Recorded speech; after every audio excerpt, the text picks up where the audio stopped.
Okay, so here we are with our third lecture on the High Middle Ages. And the third lecture on the High Middle Ages deals with the Third Estate.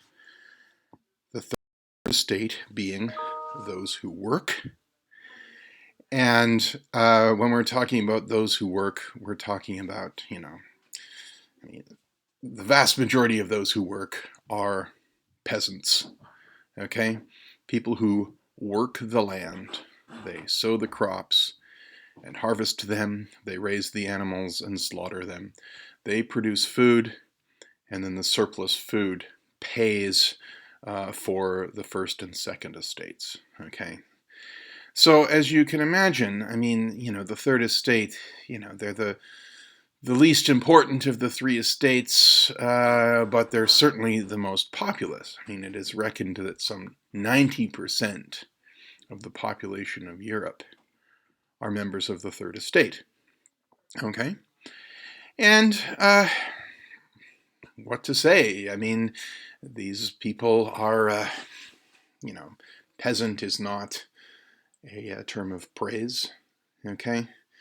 It's they don't have much prestige, but they are essentially the backbone of the whole operation. They grew the crops, they raised the animals, and if they needed to do anything, they tended to do it by themselves. So they would make their own clothing, they would brew their own beer, they would build their own houses. Every village might have a blacksmith, and he would be able to smelt iron and make iron tools. And this is how most people lived. And it's not, I don't think it's a lifestyle that many of us would choose. But there's a certain comfort to it. You do have a life of unrelenting toil, but you are all in it together. Okay, people do tend to know and trust each other in your average peasant village. The drawback, of course, is that everyone knows your business. There isn't much privacy. And what to say? Life just sort of continues on, and the same thing year after year. But, as I mentioned, the High Middle Ages are a time of great change, and perhaps the greatest change of all affects agricultural production. Okay, historians, in fact, often call it the medieval agricultural revolution. All right, please don't confuse this with the original agricultural revolution, which was the invention of agriculture in the first place. But in the High Middle Ages throughout Europe, what we see are some improvements, meaning that you can get more food for less effort. Perhaps the biggest change of all that occurs over the course of the High Middle Ages is improved crop rotation. All right? In a time before chemical fertilizer, you could not grow the same crop in the same field year after year.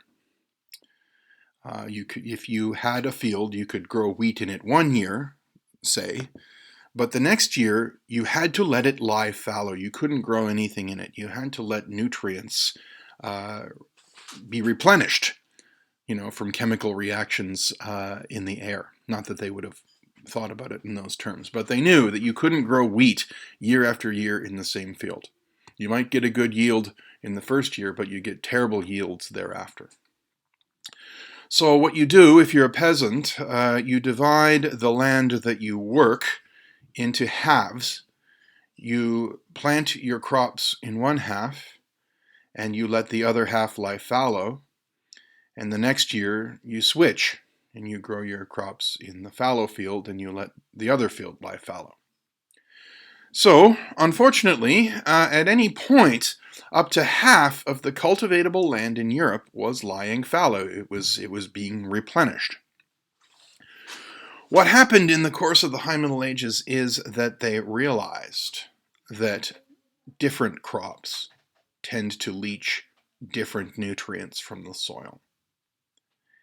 And this is a great breakthrough because now what you can do is you can divide your fields into thirds, and you can have 2 of those fields under cultivation. and only the third one lying fallow. So basically you have, only a third of the land is lying fallow at any one point. And that is illustrated by this chart. You can see here that across the top, they've divided their holdings into thirds, and then there is a schedule by year of what you plant in each field. Okay? So wheat and rye is one thing. Oats, peas, beans, and barley, lentils, any legumes are the other type of crop. All right? And then your third field is lying fallow. And then the second year, you just shift everything over. So that's great. Basically, you get more food from your land. And you also get it for less effort. And that's revealed by this slide here. Okay, in the Mediterranean, the soils in Italy and Spain, the soils tend to be rather light. And so what they had is something called a scratch plow. And you would just scratch the surface of the soil. That would be enough to turn it over so that you can plant your seeds. The scratch plow was never really all that useful in Northern Europe because the soils tend to be heavier and wetter.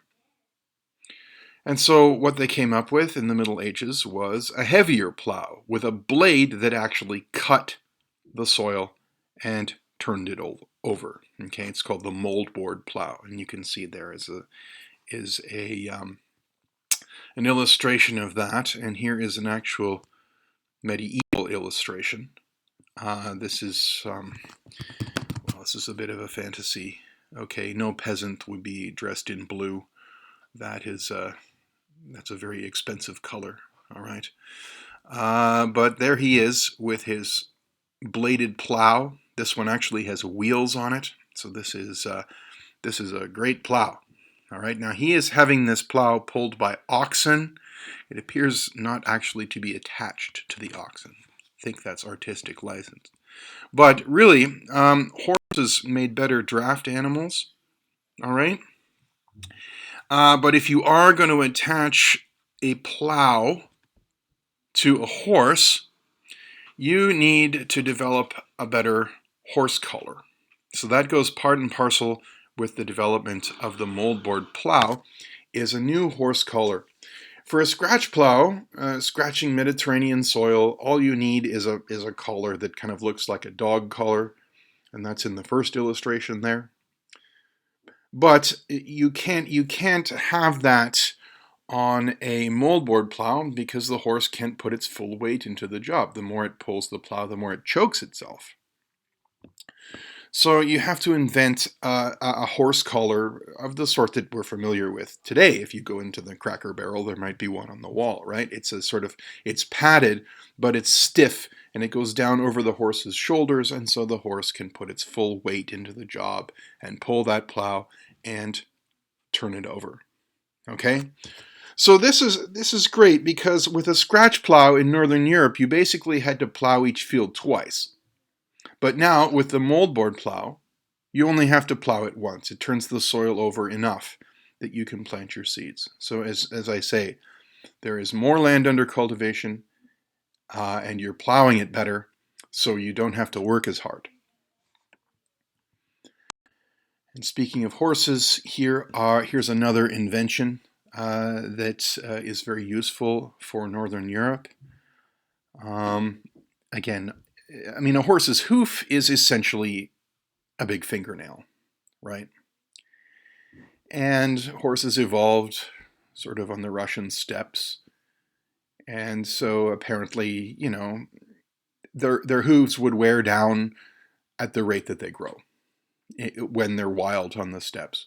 If you put the horse to work doing work for you, the hoof is going to wear down quicker than it is if they're out in the wild. So you need to protect the horse's hoof in some way.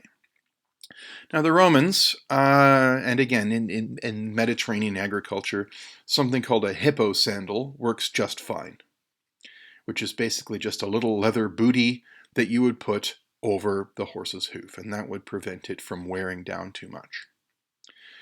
Again, hippo sandals were not necessarily useful for Northern Europe because the soils are wetter, so the hoof, the water soaks through the hippo sandal, it gets into the hoof, and it still wears down. So what you need, of course, is a proper horseshoe, all right, made of iron and nailed into the horse's hoof. That will prevent it from wearing down, and it will also keep it together in the event that the hoof gets wet. And so there are some examples from a museum of the remains of a hippo sandal and then some medieval horseshoes. Actually, that is one of the features of the High Middle Ages. The amount of iron produced went way up. And it's not just not just horseshoes, but all sorts of agricultural tools. If not made entirely out of iron, at least could have an iron tip. So you could have iron on the end of your shovel, you could have it on your mold board, on your plow, and so on. Okay, so needless to say, when you've got more food for less effort, this is a huge consequence. All right? Basically, the more food you produce, the more people you can afford to have, and the more of them will survive to adulthood. Well, that's great, but what happens when the land runs out? What happens when you reach, well, generally modern historians refer to this as a Malthusian check on the population.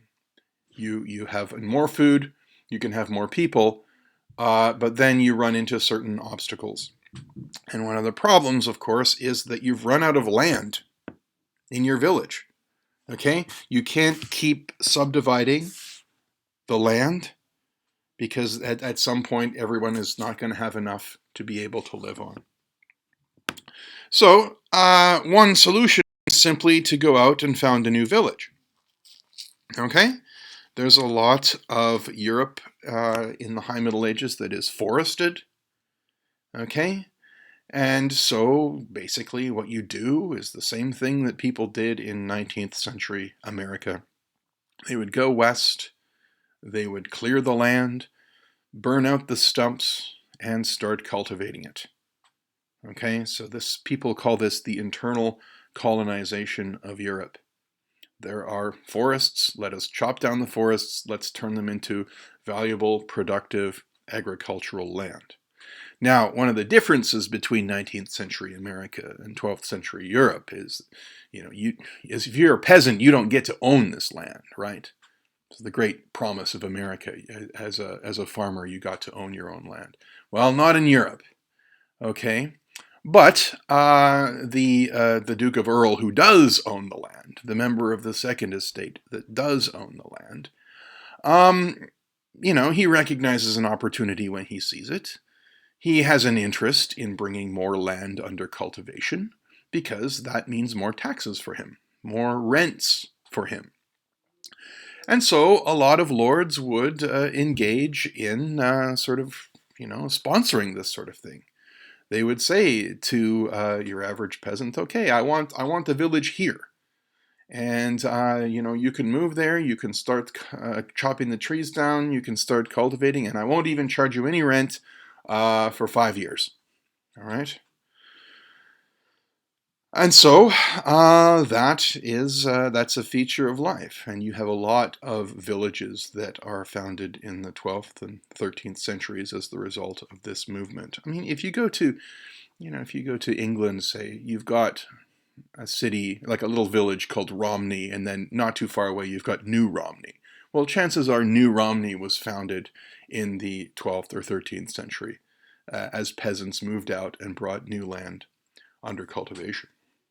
Okay, but what if you don't want to farm? I mean, farming is hard. Farming is difficult. Farming is, it's unrelenting toil. As I say, there's a certain comfort to it. This is all these people have ever known. But some people are not keen on doing it. Well, the other thing about this expansion is that there are opportunities now in the big sin city. Okay, and this is always a feature of life. You leave the farm and you go into the city and you seek your fortune there. And that is a feature of the High Middle Ages, is what we find is a revival of urban life.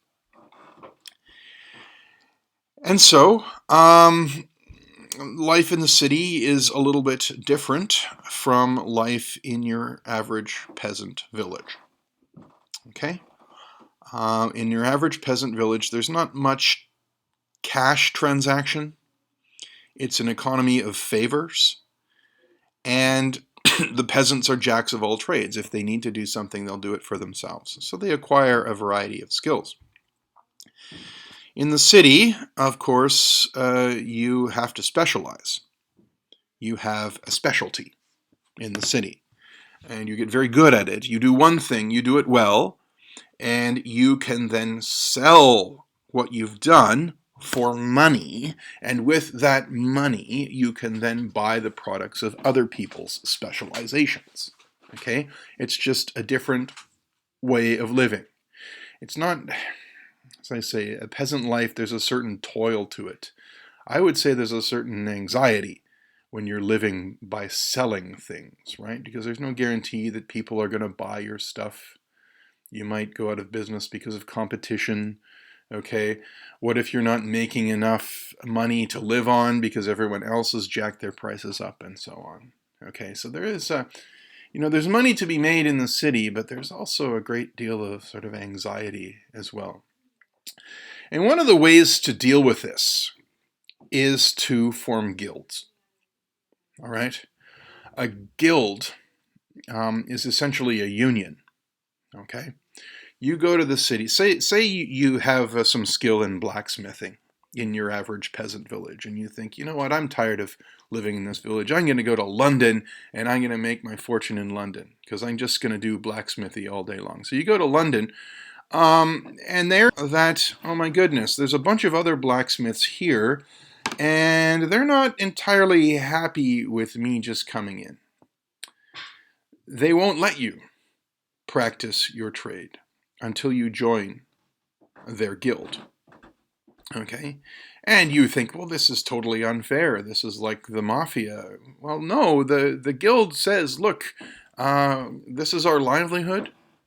We have an interest in restricting the number of people who can practice this trade. And yeah, I mean, none of us wins if there's too much competition. All right? We want to make sure that the people who are practicing this can actually live on it. So yes, every city, all economic activity in every city soon comes under the control of guilds. They're essentially cartels of the people who practice the trade getting together, asserting their right to do it, getting a charter, sometimes from the king, sometimes from the local government, granting them a monopoly. Now, they would never, they don't say we want money in public. What they say is we want to guarantee quality. All right, that's always the justification for guilds. We want to guarantee quality. And in fact, they do guarantee quality. In fact, you can, a lot of guilds run training programs, all right? So you don't join as an adult with your skills already under your belt. You join as a kid at age 7. You join a guild, and that's like your school. You are learning the trade. At first, you are an apprentice. That comes from the French word apprendre, meaning to learn. So apprentice is a learner. You spend 7 years doing this, you're like the intern, right? You don't get paid anything. You do have to do all the grunt work. You do get room and board. But yeah, you have to get up early in the morning and make the boss coffee and shine his shoes and so on and so forth. All right. So after 7 years of this, you graduate to the status of a journeyman. Okay. that doesn't mean that you travel. It comes from the French journée, meaning by the day. Okay? So as a journeyman, you are now entitled to be paid for your labor. Okay? And that's, you can make an income now. You can work. But what you really want to be is a master. Okay? You work for 7 years as a journeyman, working away, but you're really hoping to become a master, because as a master, you have the right to set up your own shop. You have the right to, in Marxist terms, you own the means of production, and you can hire other people to work for you, but the profits are yours to keep. Okay? So it's like, it's like you join a law firm as a lawyer and you work these ridiculous 80-hour weeks, but then if you do a good job, then eventually you'll be accepted as a partner in the law firm and you get a share of the profits. So that's where you want to be. And by the way, when you are a journeyman, the final test is to see whether you're good enough to become a master. A journeyman has to produce a certain piece to prove to the other masters that he is good enough to become a master. This is called, you guessed it, a masterpiece. That's where that word comes from. A masterpiece is a piece of work that you produce to show the masters that you're good enough to join. So obviously you're going to put as much effort into that as possible. Okay, so this is guild production, and I mean basically everything in the city is eventually comes under the control of a guild. And there are some guilds for some pretty obscure things. All right, I've listed some there. I'm most familiar with London. In fact, it's interesting. If you go to London, all of these guilds still exist. They don't actually make stuff anymore. They're more like charitable organizations. But a tanner, obviously a tanner is someone who tans leather. No one knows what a cooper is, so I'll just tell you, it's a guy who makes barrels. That is, a very important thing, right? How do you transport liquid if not in barrels? And so you contract with the coopers to make you some barrels. Okay, actually I went to the George Dickel distillery in Tennessee a couple years ago. They were proud of their cooper that they had, who made them very good barrels to age their whiskey in. A brewer obviously brews beer. This is another interesting thing. In your average peasant village, beer making is women's work. And actually, beer is healthier to drink than water in the Middle Ages, for the reason that you have to, you have to cook it, and that destroys bacteria. Okay, so beer is something that everyone drinks, and it's generally done by women in the peasant village, but in the city, because we're getting it for money now, men will take it over, right? Okay, ladies, this is for us now. There's money at stake, so we're going to take over. So yeah, in your average city, you've got the Brewers Guild brewing beer. Chandlers make candles, and in fact, in London, there were two guilds of chandlers, the wax chandlers and the tallow chandler. Wax candles, of course, were more expensive than tallow chandlers. Wax candles tended to last longer and they were cleaner burning. Tallow is animal fat. So you can get a cheap tallow candle, it's just that it'll be very smoky and stinky. And then the last three there, weavers, fullers, dyers. It is very interesting how every step of the cloth production process was under the control of a different guild. Okay? So, people, in the countryside, okay, you have people herding sheep. All right, that's not under the control of a guild. But you have to shear the sheep. So there's a shearman's guild. The next step is that you have to card the wool. Okay, you basically have these, they look like combs. They're sort of two boards with a bunch of nails sticking in them, and you put the sheep fibers between these two cards, and you make all the fibers go in the same direction. Then You have to spin it. Again, this is something that women tend to do in your average peasant village, but in the city you're going to have a male spinners guild, so they turn the they turn the fibers into thread. Then they pass it over to the weavers, and the weavers are the ones who weave it into cloth. Okay, so that's an essential thing, but then there's more to you that you can do after that. Fullers are interesting. I mean, if you weave something, you can see a weave in it. But if you want to get rid of the appearance of the weave, you give it to the fullers. They put it in a kind of caustic mud and they beat it with bats, and that breaks down the weave and makes a nice piece of felt. Okay? Dyers obviously are going to dye it various colors, and then you pass it on to the tailors, and they're the ones who make it into clothing. So that's all very interesting. Different guilds. I guess they didn't believe in vertical integration. It's just these fibers would be passed from one guild to another, and by the end of it, you have a finished product. Since I am a professor myself, I must say that the first universities were simply guilds of masters. And becoming a professor was very much like becoming a master of a guild. You had to prove to the other masters that you knew your stuff. So that's where universities come from. And certainly in London, some guilds were more prestigious than others. It seems the medieval people were a lot more hierarchical than we are. If you're dealing with gold, for instance, your guild is prestigious. If you're dealing with salt, your guild is prestigious. Those guilds are very prestigious. The tanners, though, aren't very prestigious. The butchers aren't very prestigious. They deal with with smelly chemicals. They deal with dead animals. Okay. They have to be kind of separated from the rest of society because their product isn't particularly healthy. All right. So if you were going to join a guild, you would want to join one that deals with a prestigious, high value product. Really what you want, though, is you want to be in a guild that doesn't make anything at all. You want to be in a guild where you buy low and sell high. So those are some merchant guilds. Some guilds are basically import-export guilds.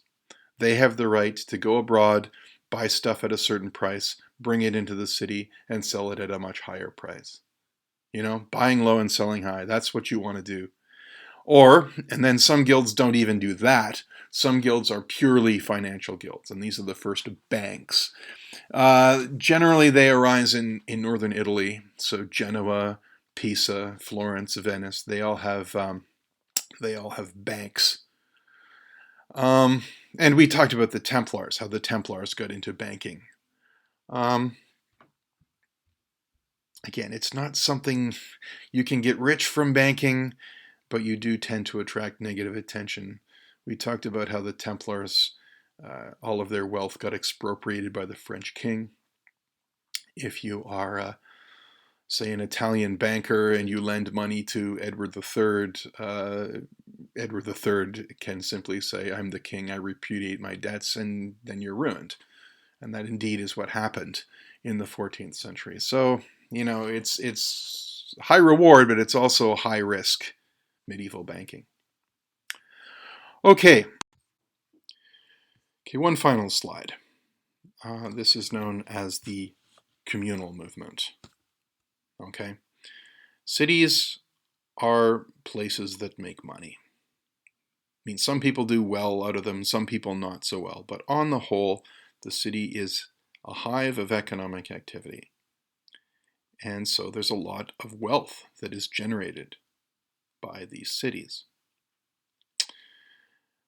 Okay, it is very tempting for your average king just to come in and expropriate all that wealth. But that would be a silly thing to do, because that would be killing the goose that lays the golden egg. Cities are constantly producing wealth. Most kings are savvy enough to realize that you get more money by taxing that than by just taking it. And so the city realizes that and is happy to provide the king with rents or with taxes in return for the right to govern itself. Okay?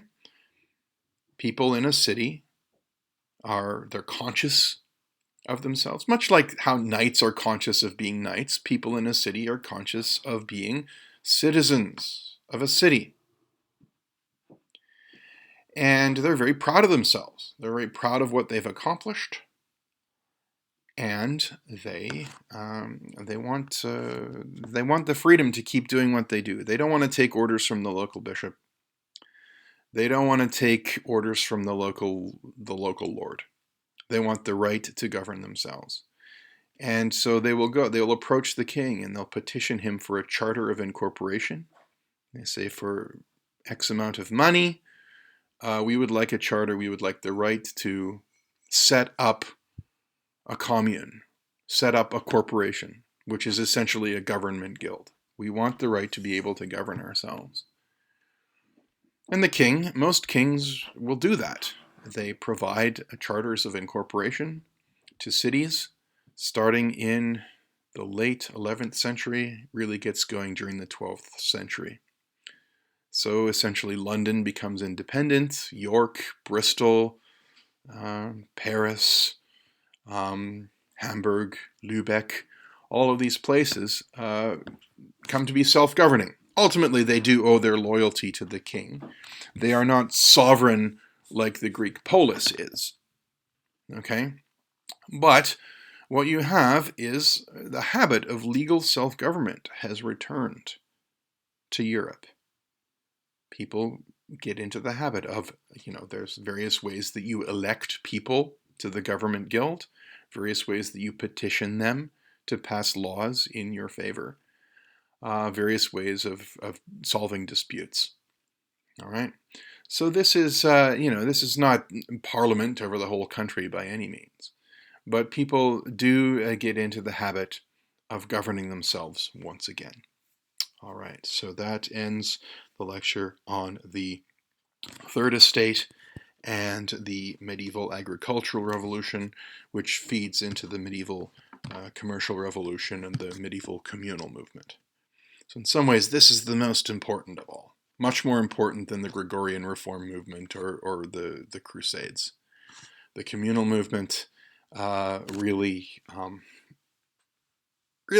sets Europe up for success later on. All right. Have a great day.